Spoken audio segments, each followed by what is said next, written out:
Halo, selamat pagi, salam sejahtera bagi kita semua. Apa kabar kalian pada pagi hari ini? Ibu berharap dimanapun kalian berada, dalam kondisi sehat dan semangat untuk belajar.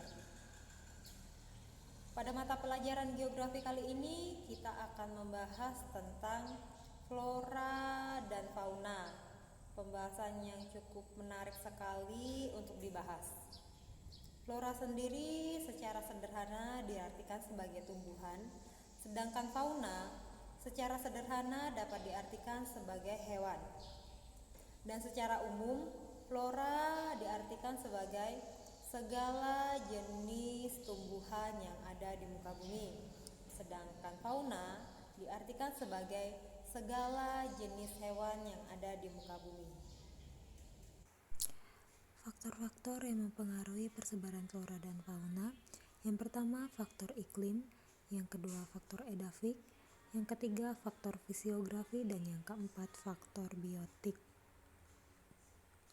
Sebelum kita membahas fauna, kita akan membahas flora terlebih dahulu. Faktor-faktor yang mempengaruhi persebaran flora di dunia. Iklim.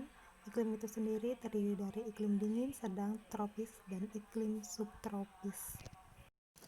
Dari pembagian iklim tersebut, kita dapat melihat tanaman apa saja yang hidup di berbagai masing-masing daerah, seperti daerah panas, daerah sedang, daerah sejuk, dan daerah dingin. Faktor yang kedua adalah faktor edafik. Faktor edafik adalah faktor kondisi tanah yang secara langsung berpengaruh terhadap tanaman dan kesuburan tanah itu sendiri, seperti tanah humus dan andosol. Yang ketiga yaitu faktor fisiografi. Faktor fisiografi adalah ketinggian tempat dan bentuk wilayah permukaan bumi atau relief bumi. Pada faktor fisiografi ini, suhu sangat berpengaruh terhadap pola persebaran jenis tumbuhan. Tumbuhan yang berada pada suhu sedang akan berbeda dengan jenis tumbuhan yang berada di daerah sejuk maupun daerah dingin. Yang keempat, faktor biotik.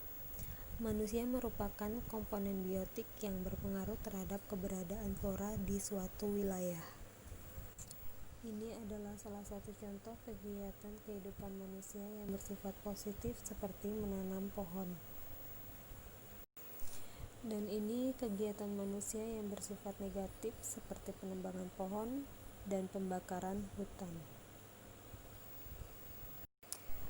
Untuk tugas individu, silakan baca panduan berikut.